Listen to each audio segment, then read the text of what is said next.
Dudes and dudettes, how are you guys? This is Chazzy and welcome back to the Mixer, and today's topic is going to be something that I have wanted to talk about on this channel for quite a long time now. I've been waiting for an opportunity to address this topic, you know.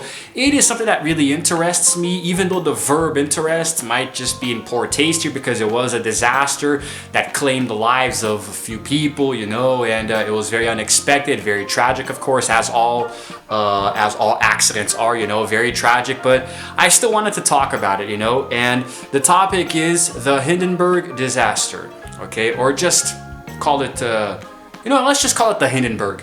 Okay, in the video I'm going to be talking about the Hindenburg, okay, but mostly just directed towards the actual accident itself that happened on May 6th, 1937, okay? I'm pretty sure you guys know what the Hindenburg was. It was a really huge aircraft, a Zeppelin, you know, a blimp of sorts, like a huge, gigantic blimp. I believe it was one of the biggest ones ever made. And it famously caught fire while trying to dock, you know, while trying to land. And it went down in history as one of the worst airtime disasters of all time, you know. I'm pretty sure you guys know the story, but I'm going to be trying to dive a little bit deeper into it and get into some more details. And because I don't know too much about the topic itself, you know, I'm going to be reading a lot directly from the source that I have here on my tablet, you know, so I don't butcher anything, because this is not the kind of thing I wanted to memorize. I wanted to actually try to give you guys as much information as I could, okay? So here's the thing. Now, all in total, the accident actually caused a total of 35 fatalities, okay, including 13 passengers and 22 crewmen, and additional from the people on ground, and also there was a total of 62 survivors, okay, so it wasn't really that bad, you know, a total of 97 people on board or so. 23 passengers and 39 crewmen survived, you know, which really was nothing short of a miracle, because that thing caught fire fast, man. It went down in like a blazing fire of glorified fire. I don't really know how to describe it, okay? So anyway, it happened in Manchester Township, New Jersey, in the United States, okay? It was the subject of a lot of newsreel coverage. You can actually find footage of it, you know, on the internet, which I think is pretty fascinating, how something from so long ago was registered, you know, and they kind of remastered the footage a few times to make it look a little better, you know? And all of these were broadcast the next day, and there were a lot of hypotheses that were put forward for the cause of the actual ignition and the fuel for the ensuing fire, you know. And of course, the publicity shattered the public confidence in the giant passenger-carrying airship market, you know. And it pretty much, like, from then on, the airship era was pretty much done, you know, like nobody traveled by airships anymore, Zeppelins. But I'm going to be talking a little bit about the disaster itself, you know. I'm going to kind of skip talking about the actual Zeppelin, because that's just going to be a little bit too long, you know. So the disaster itself was actually pretty unorthodox, because nobody really expected it to happen, you know. Everything was going well. Everybody was covering the Hindenburg actually traveling through the air, taking the passengers to their destination, you know. But then suddenly, as it was coming close to its port, it just suddenly caught fire out of nowhere, you know. Now, the footage shows that it was actually coming really close to this really tall antenna of sorts that was there on the ground. I always thought that the antenna was the cause of the fire, you know. I always thought that the antenna itself was actually the reason that this happened, you know. Like, from the angle that it was positioned, it may have struck it and brushed it and like maybe opened up a gash, and that's what caused it to explode. I don't know. A lot of gas, helium. It does run on helium, right? No, I don't think it's helium. I don't know, guys. I'm not a scientist, okay? But I thought that maybe that created some kind of air pressure that allowed the air to escape, you know, and eventually make it there be fire that engulfed the whole thing, okay? If you're looking for scientific information, you've come to the wrong channel, okay? I'm just saying what I think happened, okay? And there were a few photos that famously registered it actually happening. Despite there being a lot of extensive media coverage there were a lot of photographers and people with cameras, you know, recording. Somehow, everybody missed the moment that the fire broke out. So all of the photos and footage that you find online are just a little bit after the fire broke out and the disaster and the Hindenburg actually falling to the ground. Some of which I'm going to show you guys right now. Take a look at some of these photos.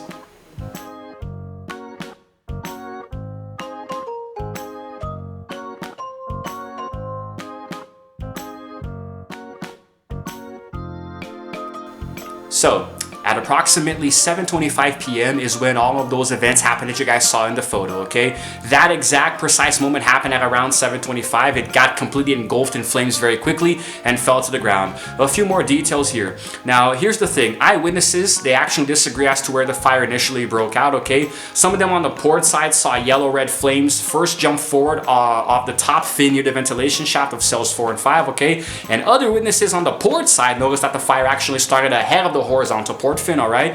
And then it was followed by the flames in front of the upper fin, okay? But anyway, with views of the starboard side, saw flames beginning lower and further left. So basically, a lot of people saw the flames starting in different ways. You know, it really comes down to what the hell people think they saw, like a Mandela effect of sorts. You know, a door slammed closed just now. I think it's the wind.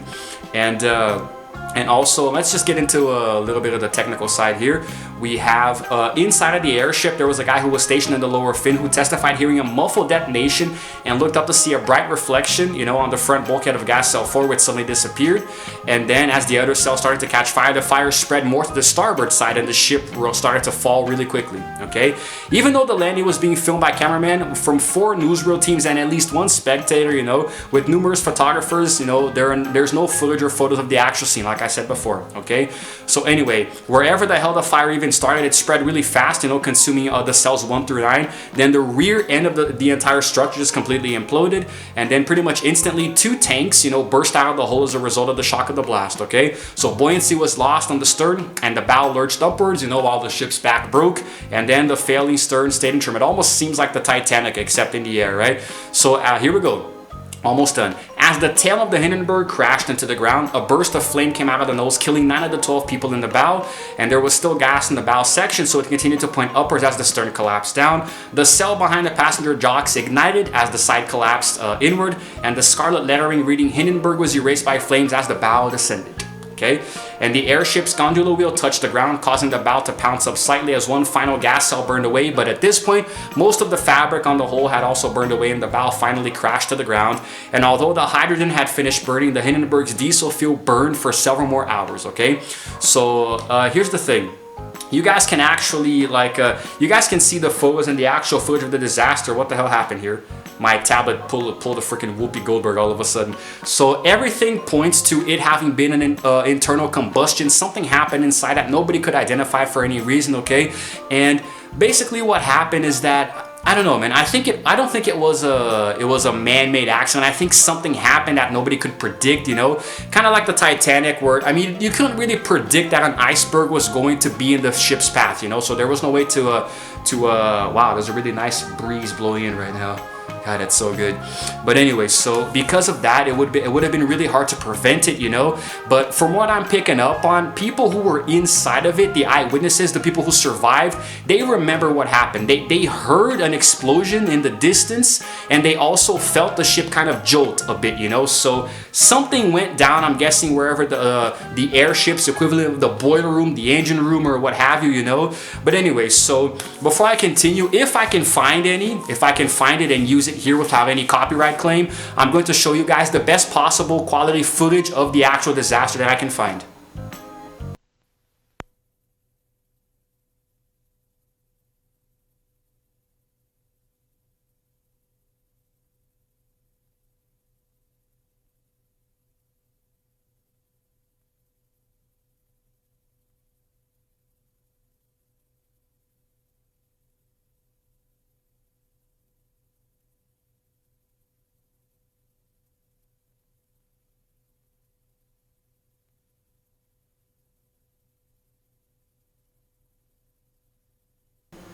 Okay, now there are a few different hypotheses, you know, about the actual ignition, you know, and why this disaster may have happened. And I do believe the most prominent is the sabotage hypothesis, you know, where apparently it might have actually been the possibility of a shot as the cause of the disaster, you know.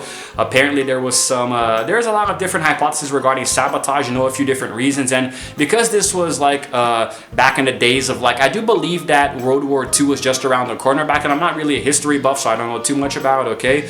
And it might have been accepted that one of the members of the crew, you know, may have performed the sabotage for a different reason, you know, that only a passenger could have actually destroyed the airship is what they say, you know. So there might have been a few different reasons, you know, like there was a girl who had communist beliefs and anti-Nazi connections, you know, because it was a German airship, you know, so maybe somebody who was against the German regime, you know. And there are a few different ways that people back this up, you know. But then there's also the static electricity hypothesis, which does make a little more sense. You know, we're talking about something scientific, you know, that the fire could have been started by an electric spark, which was caused by a buildup of static electricity on the airship, you know. And apparently this spark may have ignited the hydrogen on the outside outside of the ship, you know, which is a lot more plausible, you know. I think it's much more plausible that this happened in like a sabotage conspiracy, you know. People really love their conspiracy theories, man. It's freaking annoying as hell. But anyway, so because of that, it is a distinct possibility that this may have actually caused the fire, you know, which I do think makes a lot more sense. And maybe it was like somebody was trying to do something a little bit more quicker, you know, like to make up for the flight, so they just tried to randomly you know, for example, here we go. Because in order to make up for the delay of more than 12 hours in the flight, the Hindenburg passed through a weather front of high humidity and high electrical charge, you know. So although the lines were not wet when they first hit the ground and ignition took place 4 minutes later, there was a guy who theorized that they may have become wet in 4 minutes, you know. So yeah, when the ropes that were connected to the frame actually got wet, they would have grounded the frame and not the skin. A few other scientific things there. There is also another hypothesis, which is about lightning, okay, although I don't think that there was any lightning at all anywhere near that day, you know, the sky. But there is somebody who put this theory out there, the hypothesis, you know, that maybe that's what happened. It might have been struck by lightning several times throughout the years of operation, so leading up to what happened in 37, you know. And it does not normally ignite a fire in hydrogen-filled airships due to the lack of oxygen, but because the fires have been observed when lightning strikes the vehicle as advanced hydrogen and ballast in preparation for landing, this may have been a reason for it having caught fire randomly, you know, like a combustion. So the vented hydrogen mixes with the oxygen in the atmosphere, which actually creates a combustible mixture, and it was venting hydrogen, the airship at the time, so maybe that's what happened. But then again, no witnesses observed any lightning anywhere near the area, so it doesn't really make a lot of sense. And the one that I do believe is the most plausible is the engine failure hypothesis, you know, which is basically, there's like based on an interview of the ground crew member, you know, this guy called Robert Buchanan, who was actually a young man on the crew manning the mooring lines at the time. So as the Hindenburg was approaching the mooring mast, he noted that the engines, which was thrown into reverse for a hard turn, actually backfired, and a shower of sparks was emitting from it, you know. So then he thinks that the outer skin may have been ignited by the engine sparks, you know. And then another guy called Robert Shaw saw a blue ring behind the tail fin and had also seen sparks coming out of the engine, okay. And he believed that this blue ring was actually leaking hydrogen, which was ignited by the engine sparks, okay. However, there's this doctor guy who rejected the idea that the hydrogen could have actually been ignited by an engine backfire, postulating that the hydrogen could not have been ignited by any exhaust because the temperature is too low to ignite the hydrogen, okay. Oh my god, that's just way too much information for me, man. But anyway, so yeah, what we can take from this is that it was a really tragic thing, you know, and it's my personal theory that I think, like, honestly, the engine failure or the electric spark, to me, are the most plausible ones. And hey, it might even have been both of them, you know. Maybe one led to the other. An engine failure may have caused a spark that ignited a fire somewhere inside of it, and because there was so much hydrogen inside of it, you know, maybe this actually allowed the flames to spread really quick, you know, because fire is a douche. Fire spreads very quickly and consumes everything in its path, man, you know. So, like, to me, it's pretty crazy. It's pretty crazy, but it is also very plausible, okay? I don't have too much information about the actual Hindenburg disaster, but looking at the photos and the video footage and actually studying it, whatever article you guys want to read online, I think it's very clear that it was just a simple accident, you know? I do think it's dumb for you to say that it was like a sabotage plan or something. No, I think this is actually really insensitive because, guys, not everybody is a conspiracy nutcase like you who think everything is about conspiracies, okay? So in my opinion, it's not really a very plausible thing. It's just like a cop-out. It's a lazy excuse for you to justify a disaster that you clearly don't know too much about, okay? Who am I to talk? I'm just here giving you guys the information, okay? I'm not like an expert or anything. I'm just making a video here to entertain and inform you guys, okay? So engineering is a pretty complicated thing, you know. The Titanic was actually, it was really crazy what happened. I recorded a video talking about the Titanic some time ago as well, you know, got really in depth on that one. So I think that this was just simply an error that was overlooked, you know. Maybe they were pushing it a little too hard or too fast, you know, to make good time, or maybe they were rushing at the end there and there was something that was overlooked. Maybe somebody was pushing the engines a little too hard, you know. Anything could have happened. Any number of things could have happened that actually allowed this disaster to take place, you know, which unfortunately claimed the lives of many people. And I think it's really crazy because it's one of those disasters where it becomes part of history, you know, because it was so unexpected and so crazy the way that it just suddenly got engulfed in flames and just sunk down to the ground, you know, and you actually saw footage of it. So I think it was really freaking crazy. And how we have that registered on tape, I mean, imagine the people who survived it, man. Like, it must have been traumatic because you definitely thought you were gonna die, you know. Those people probably never rode in any airships or even airplanes again, you know. It's like when you survive a plane crash. Are you ever gonna get back on a plane, you know? But yeah, It's all good. But anyway, guys, I think I'm gonna wrap this up here. A pretty short, informative video, you know. Wanted to give you guys some information about it as best as I could, trying to cut it up a little bit because I didn't want this video to get too long. But I'm actually curious to know what you guys think, okay? Did you think I did well in this video? Did you think it was pretty good? Or do you think maybe I should have given you a few more details? I'm always looking to hear your feedback on these vlogs of mine, okay? These informative vlogs.